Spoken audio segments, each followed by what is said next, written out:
نعم.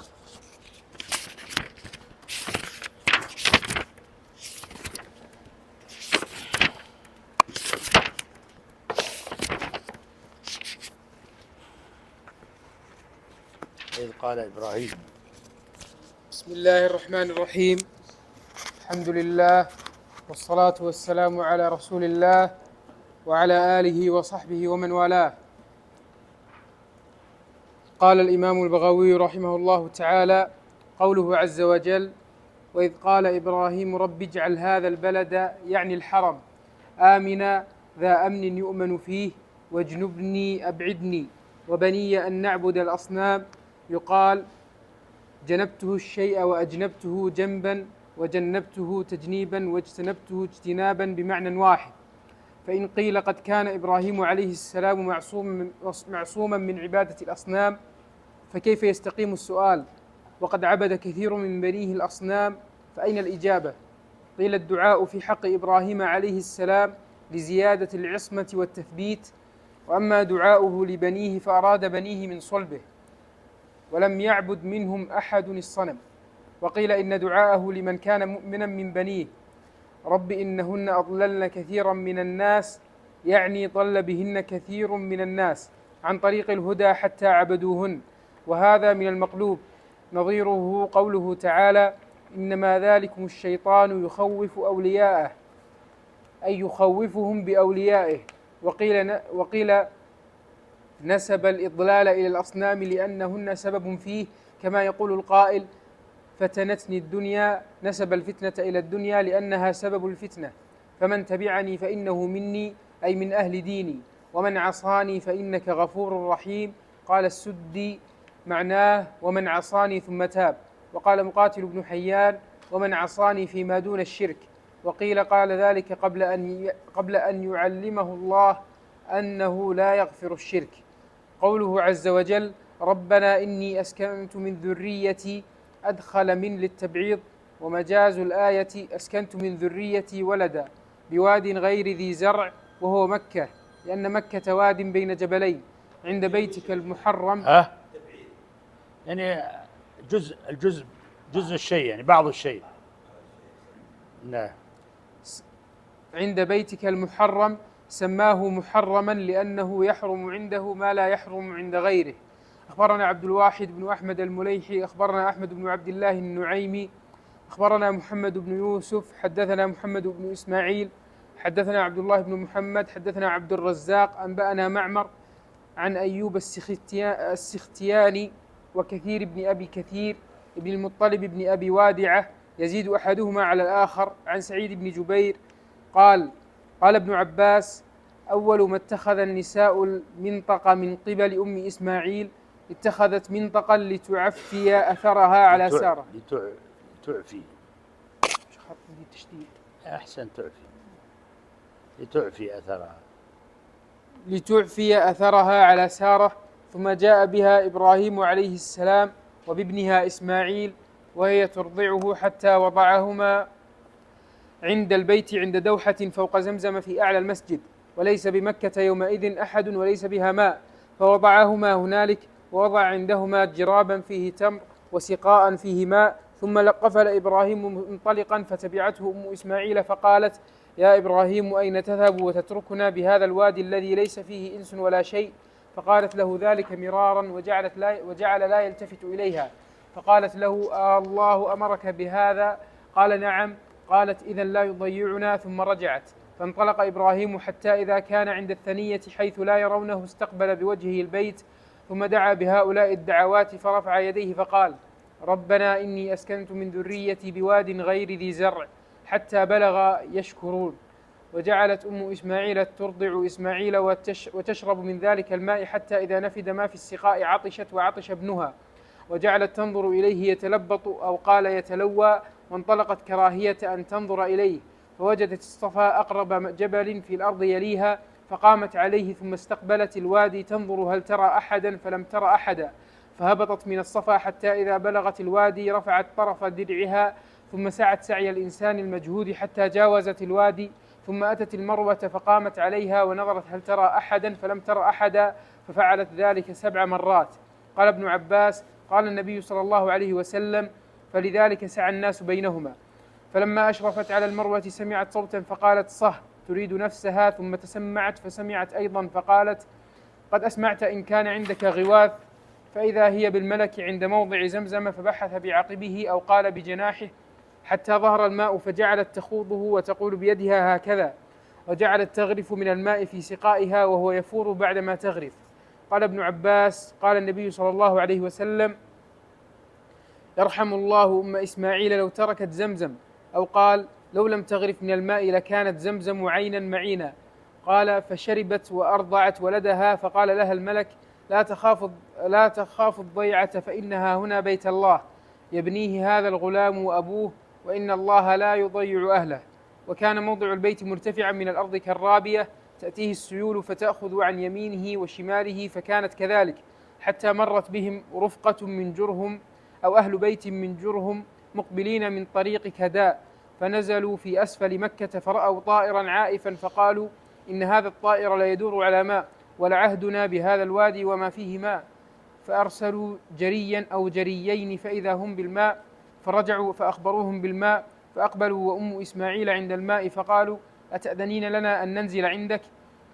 فقالت: نعم، ولكن لا حق لكم في الماء. قالوا: نعم. قال ابن عباس: قال النبي صلى الله عليه وسلم: فألفى ذلك أم إسماعيل وهي تحب الأنس، فنزلوا وأرسلوا إلى أهليهم، فنزلوا معهم حتى إذا كان بها أهل أبيات منهم، وشب الغلام وتعلم العربية منهم، وأنفسهم وأعجبهم حين شب، فلما أدرك زوجوه امرأة منهم، وماتت أم إسماعيل، فجاء إبراهيم بعدما تزوج إسماعيل يطالع تركته. ذكرنا تلك القصة في سورة البقرة. قوله تعالى: ربنا ليقيموا الصلاة فاجعل أفئدة من الناس، الأفئدة جمع الفؤاد، تهوي إليهم، تشتاق وتحن إليهم. قال السدي: ومعناه أمل قلوبهم إلى هذا الموضع. قال مجاهد: لو قال أفئدة الناس لزاحمتكم فارس والروم والترك والهند.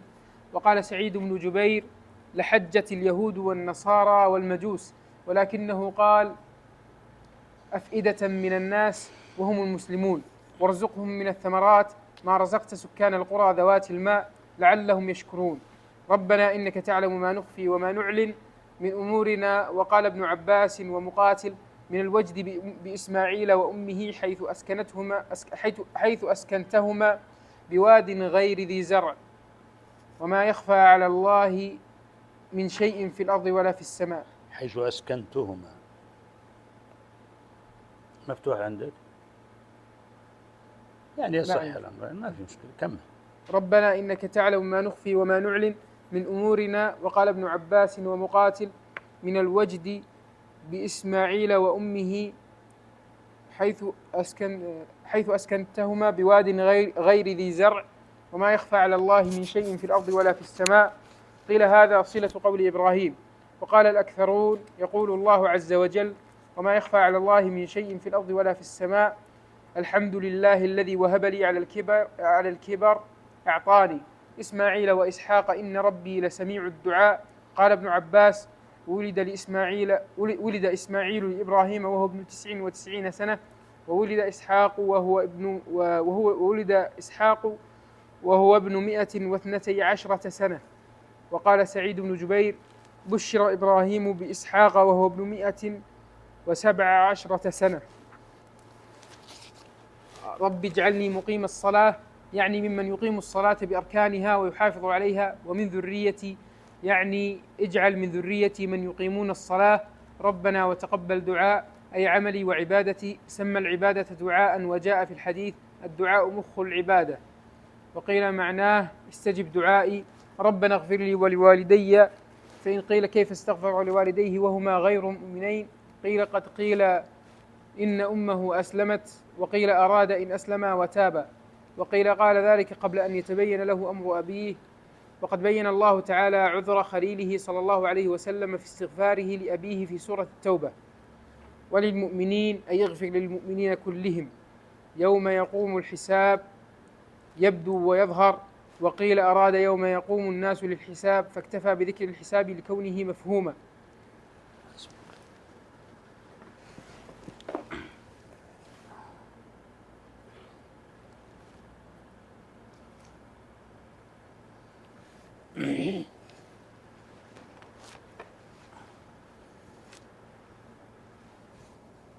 بسم الله الرحمن الرحيم. الحمد لله رب العالمين، صلى الله وسلم على نبينا محمد وعلى آله وصحبه أجمعين.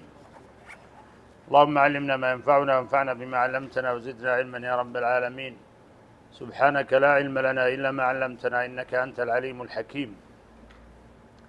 يقول الله عز وجل: وإذ قال إبراهيم رب اجعل هذا البلد آمنا واجنبني وبني أن نعبد الأصنام. هذه الآية ذكر الله عز وجل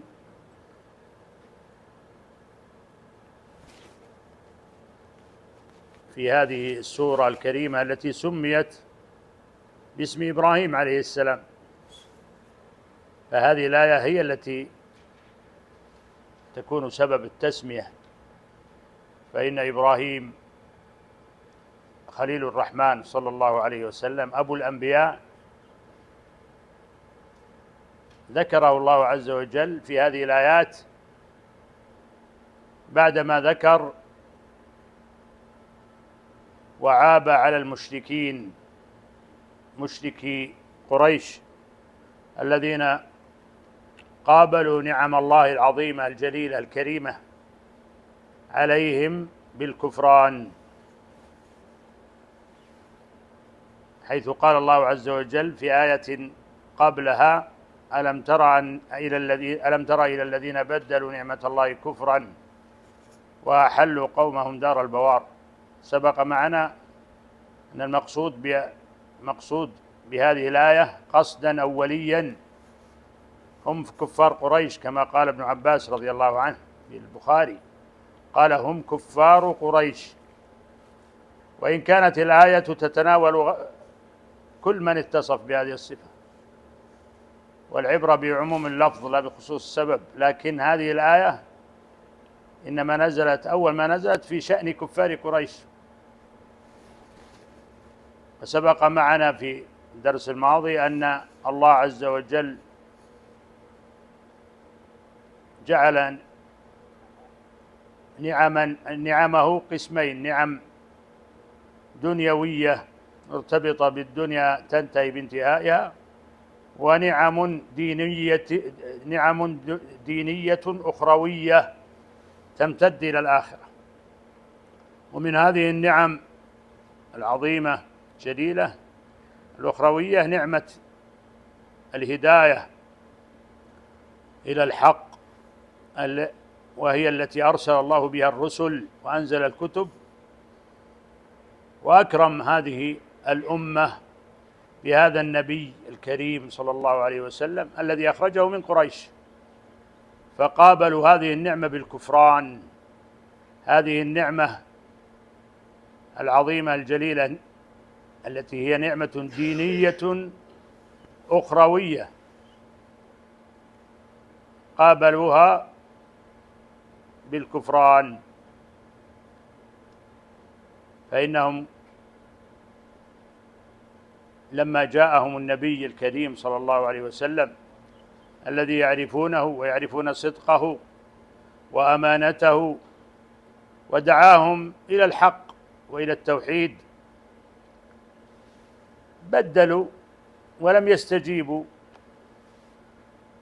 وعاندوا واستكبروا، مع أنهم الله عز وجل حباهم بنعم، ومن هذه النعم نعمة الهداية، وكذلك نعمة البلد الحرام وبيت الله المحرم الذي هم سدنته وهم أهله، والذي اختط بنيانه ورفع قواعده إبراهيم عليه السلام وإسماعيل. فناسب أن يذكر الله عز وجل هذا النبي الكريم صلى الله عليه وسلم، وهو أبو الأنبياء جميعا، فلم يأت نبي من بعده إلا من ذريته صلى الله عليه وسلم، خليل الرحمن، وهو أحد أولي العزم من الرسل، وهو أفضل الأنبياء بعد نبينا صلى الله عليه وسلم، فنبينا محمد صلى الله عليه وسلم أفضل الأنبياء على الإطلاق، ثم إبراهيم. فذكر الله عز وجل قصته وقصة مجيئه إلى هذه الأرض المباركة المقدسة. وقد كان إبراهيم في العراق، الشام، في فلسطين، يعني هكذا كان متنقلا، ثم استقر، ثم بعد ذلك جاء إلى مكة بإسماعيل عليه السلام وأمه هاجر. فهنا يقول الله عز وجل: وإذ قال إبراهيم رب اجعل هذا البلد آمنا، يعني أنتم أيها المشركون الذين قابلتم نعمة الله بالكفر ولم تستجيبوا لهذا النبي صلى الله عليه وسلم إذ دعاكم إلى التوحيد، وأنتم تعيشون في هذا البلد الآمن. وقد الله عز وجل امتن عليهم في آيات: أولم يروا أنا جعلنا حرمنا آمنا ويتخطف الناس من حولهم أفبالباطل يؤمنون وبنعمة الله هم يكفرون. وقالوا إن نتبع الهدى معك نتخطف من أرضنا أولم نمكن لهم حرما آمنا يجبى إليه ثمرات كل شيء رزقا من لدنا ولكن أكثرهم لا يعلمون. وقال جل وعلا: لإيلاف قريش، نص عليهم هؤلاء القبيلة التي أرسل الرسول صلى الله عليه وسلم إليهم أول ما أرسل، فأنذرهم وأنذر عشيرته الأقربين فلم يستجيبوا له. لإيلاف قريش إيلافهم رحلة الشتاء والصيف فليعبدوا رب هذا البيت، يعني يوحدوه ولا يشركوا به شيئا. هذا البيت الذي الله عز وجل اصطفاه من الأمكنة، بل إن الله عز وجل حرمه حين خلق السماوات والأرض. فقال النبي صلى الله عليه وسلم في الحديث الصحيح المتفق عليه: إن هذا البلد حرمه الله يوم خلق السماوات والأرض فهو حرام بحرمة الله إلى يوم القيامة. فالله عز وجل حرم هذا اللي هو بلد الله الحرام، الذين قريش هم أهله وسدنته. فقال الله عز وجل: وإذ قال إبراهيم رب اجعل هذا البلد آمنا واجنبني وبني أن نعبد الأصنام. فناسب أن يذكر إبراهيم عليه الصلاة والسلام ويعيب عليهم إذ خالفوا أمر إبراهيم وعبدوا الأصنام وافتروا على الله وضلوا ضلالا بعيدا، وجلبوا الأصنام ووضعوها في داخل البيت في الكعبة المشرفة 360 صنم يضعونها يعظمونها ويشركون بها. أي ضلال وأي شرك! هذا المكان الذي عظمه الله وقدسه وطهره يدنسونه بالشرك. فيذكر الله عز وجل أن هذا البيت وهذا البلد الذي أنعم الله به عليهم ينبغي كما أن الله أنعم عليهم بالرسول أن يطيعوه، الرسول صلى الله عليه وسلم أن يطيعوه، كذلك يذكر نعمة الله عليهم بهذا البلد.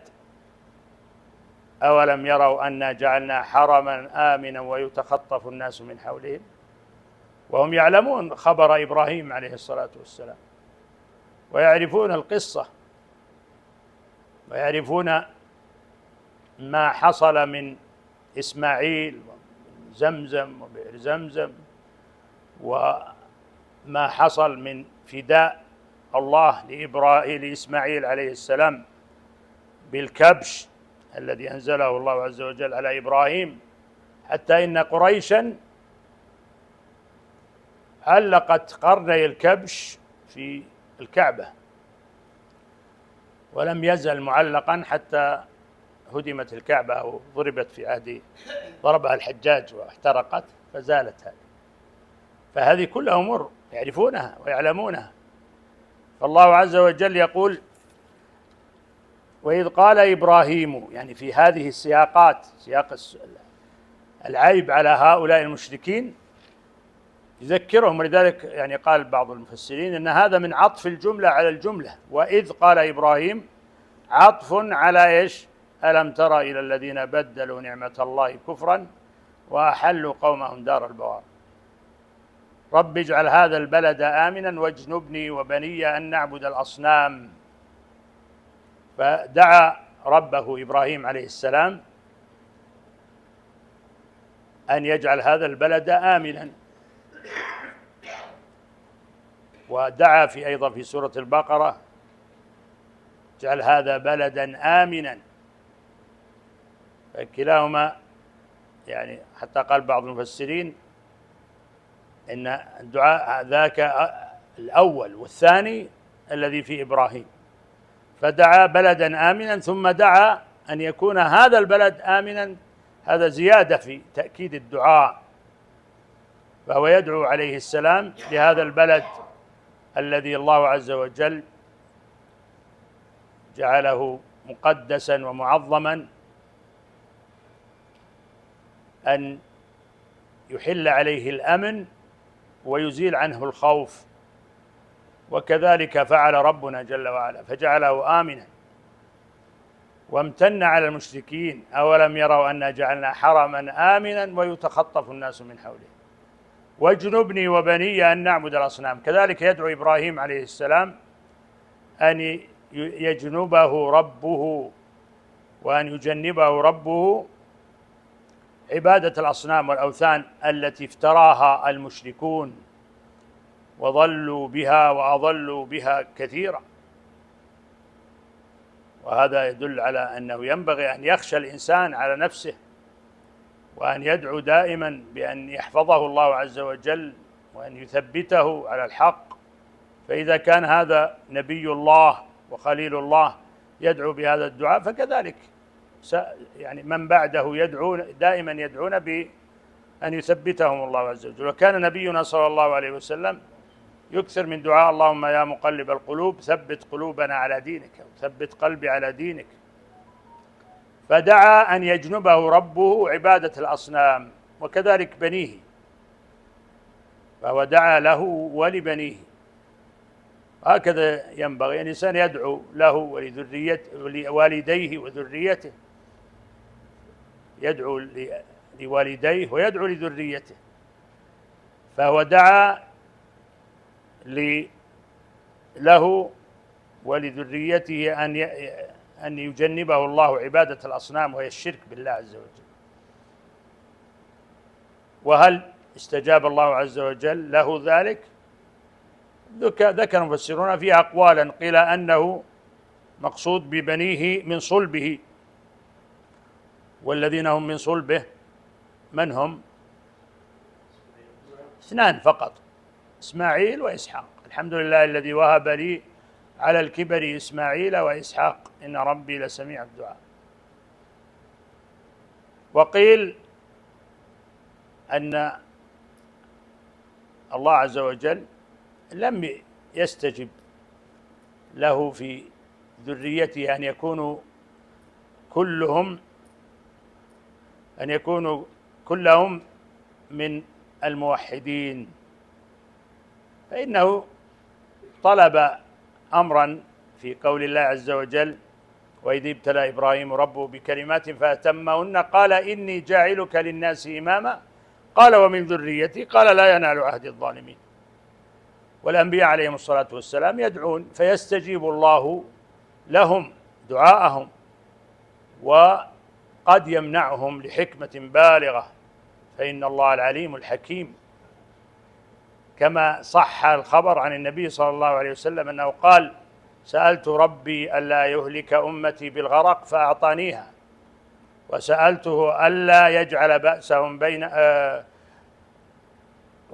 وسألت ربي ثلاثا فأعطاني اثنتين ومنعني الثالثة. سألت ربي ألا يهلك أمتي بالسنة فأعطانيها، وسألت ربي ألا يهلك أمتي بالغرق فأعطانيها، وسألته ألا يجعل بأسهم بينهم فمنعنيها.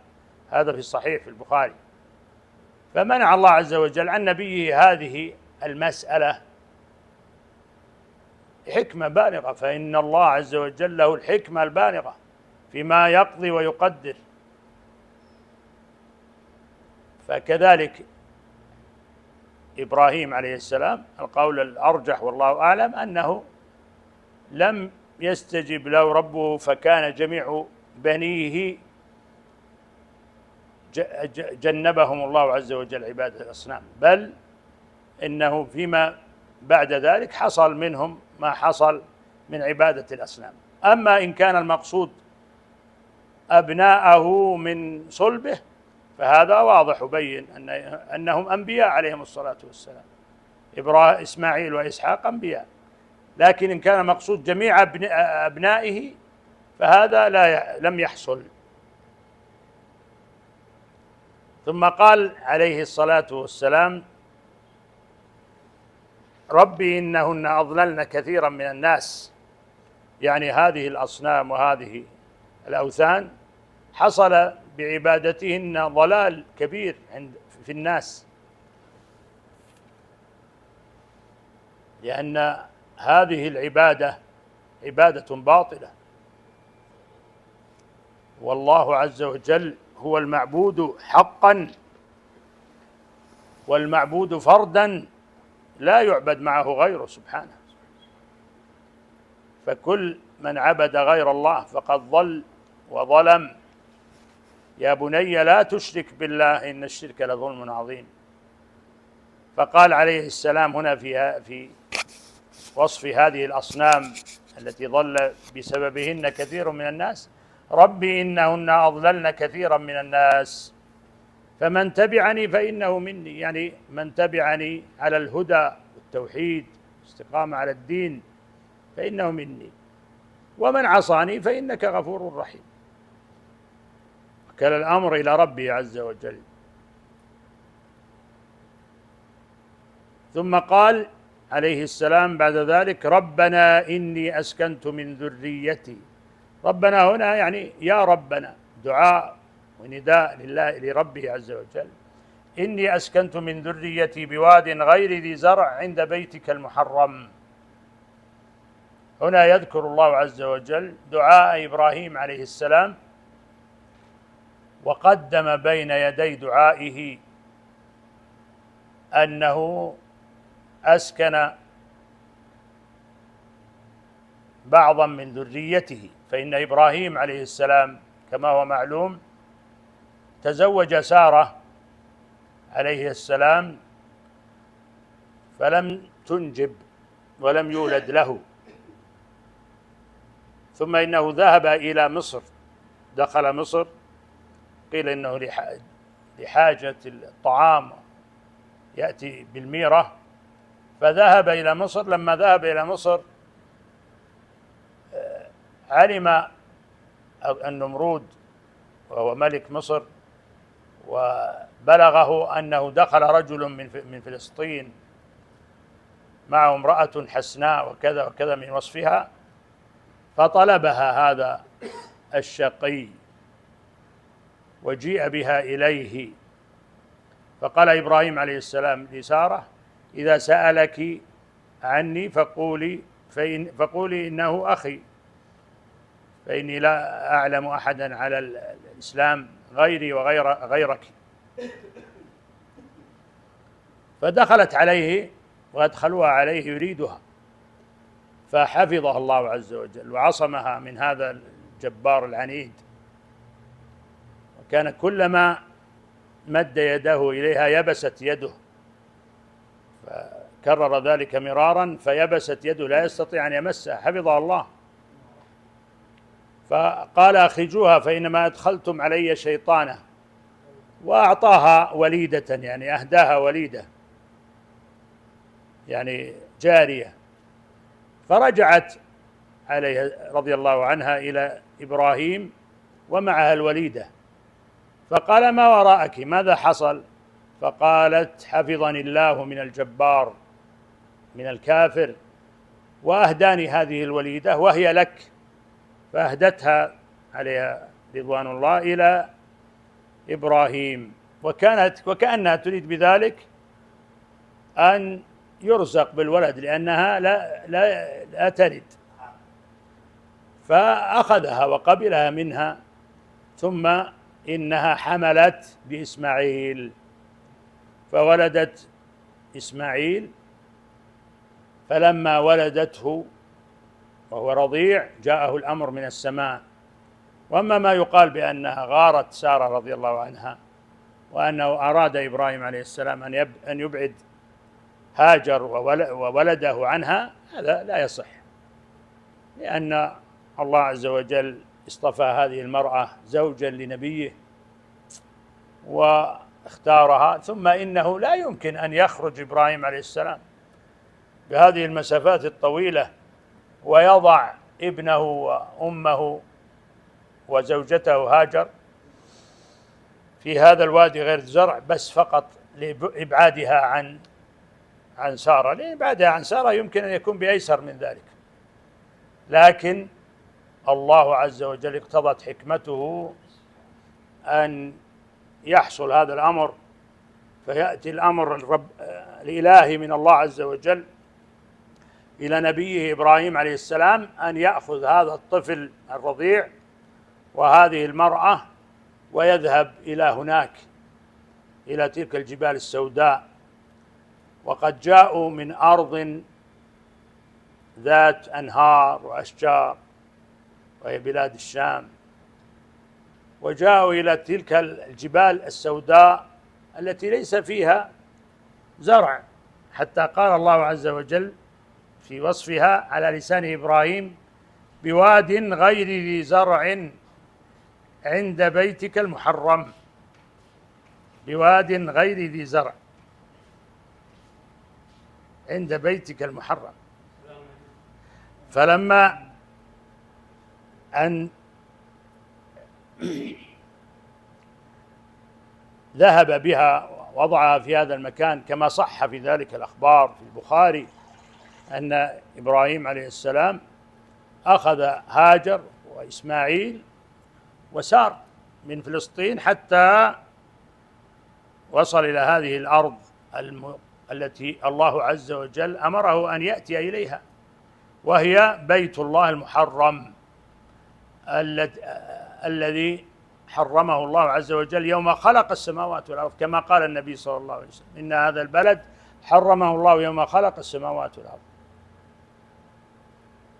والله عز وجل قد اصطفى هذا المكان وجعله مقدسا معظما، حتى إنه قيل أن الله دحى الأرض من هذا المكان، والأرض بعد ذلك دحاها أخرج منها ماءها ومرعاها، يعني قيل أنها بداية دحو الأرض من هذا المكان، من هذه البلاد وهذا المكان.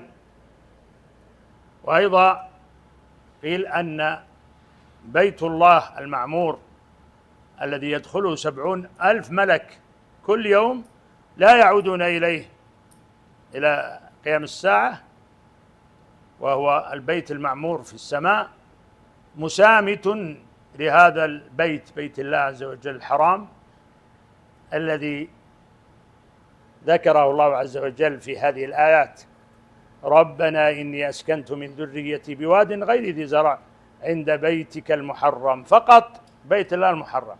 هذا يدل على أن بيت الله المحرم قد بني قبل ذلك وأسست قواعده، وقيل أن الذي وضع قواعده الملائكة عليهم السلام، وقيل آدم عليه السلام.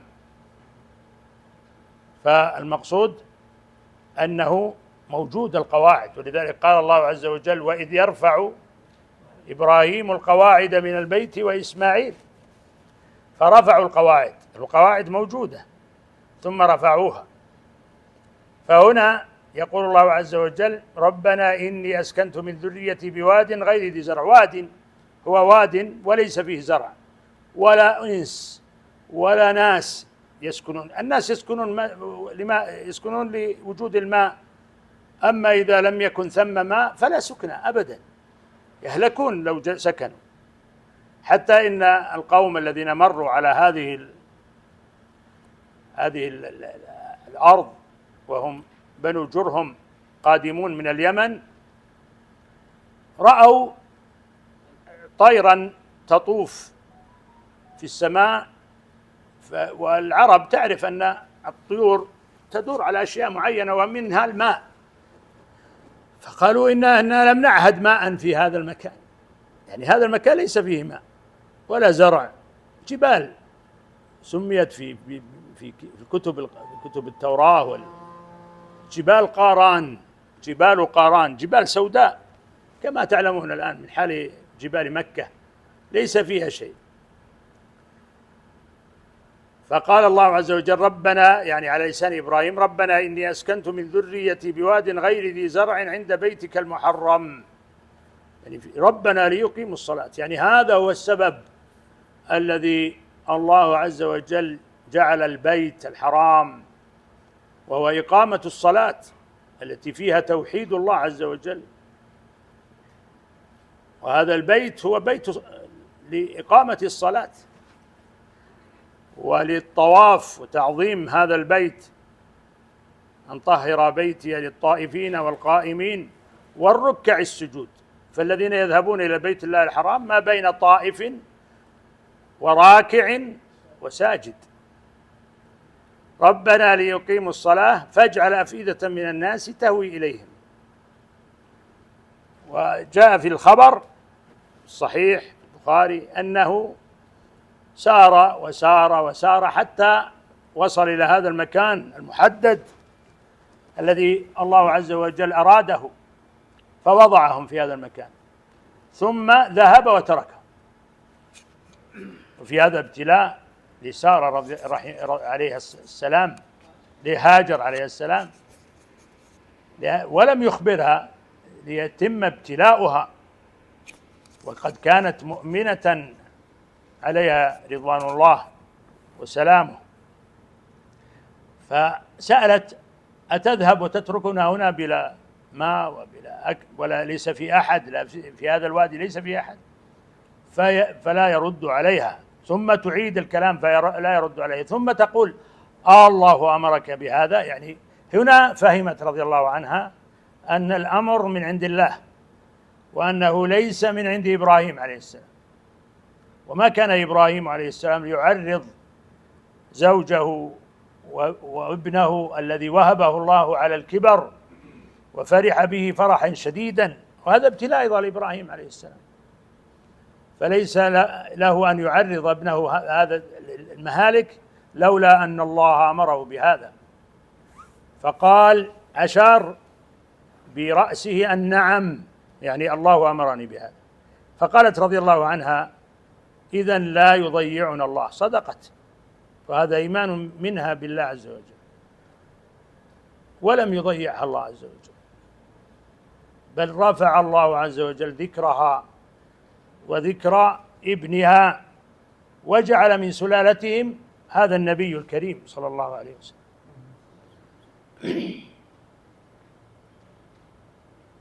فقال ربي إني أسكنت من ذريتي بواد غير ذي زرع عند بيتك المحرم ربنا ليقيموا الصلاة فاجعل أفئدة من الناس.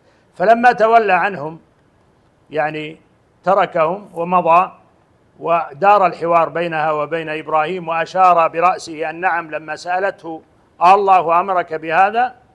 فلما تخف بالثنية، يعني بالجبل عنها، رفع يديه إلى السماء يدعو بهذا الدعاء، فقال ربنا، كما صح في ذلك الخبر في البخاري عن ابن عباس رضي الله عنه، قال ربنا إني أسكنت من ذريتي بواد غير ذي زرع، هذا دعاؤه، فاجعل أفئدة من الناس تهوي إليهم، يعني يأتون إليهم أناس يحصل بهم المنافع والأنس. وهكذا الله عز وجل قضى ويسر هذه القبيلة التي ساقها الله إلى هاجر، وهم جرهم، بنو جرهم من جرهم، وكانوا على جانب كبير من الإحسان والعدل، فإنها لما قالت لهم استأذنوها أولا في المكث عند الماء فأذنت لهم، وهذا يدل على نبل أخلاقهم، فإنهم قوم كثير وهي امرأة ضعيفة ومع هذا يستأذنون.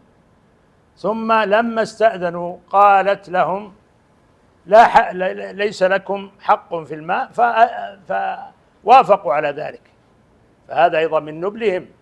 وإلا لو يعني هي ضعيفة لا تملك من نفسها شيئا، لكن الله عز وجل ساق لها هؤلاء القوم النبلاء في أخلاقهم. فانظر كيف إن الله عز وجل استجاب لنبيه بأن ساق إبراهيم عليه السلام، فأن ساق إليها وإلى ابنها إسماعيل أفئدة من الناس، يجعل أفئدة من الناس تهوي إليهم وارزقهم من الثمرات لعلهم يشكرون.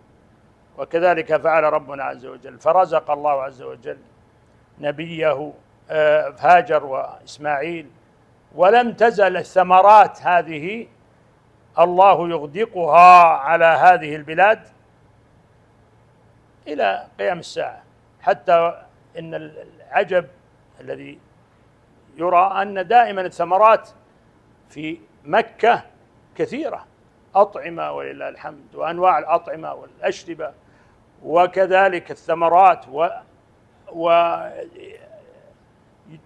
إليه الثمرات من كل مكان وبالأسعار الرخيصة من فضل الله. هذا أمر مشهود، حتى إن الذي يعرف مكة ويعرف حالها يجد أن أسعارها أرخص من غيرها، فهذه نعمة من الله عز وجل.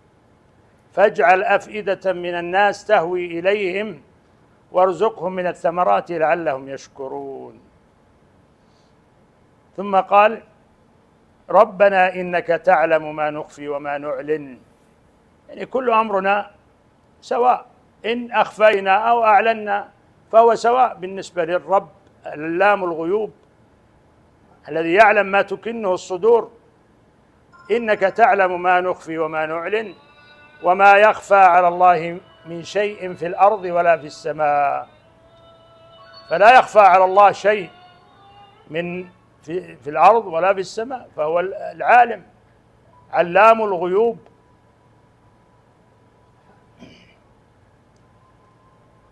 ثم قال الحمد لله الذي وهب لي على الكبر إسماعيل وإسحاق، يحمد ربه ويثني عليه ويشكره على هذه النعمة العظيمة، نعمة الولد، فإن نعمة الولد نعمة عظيمة.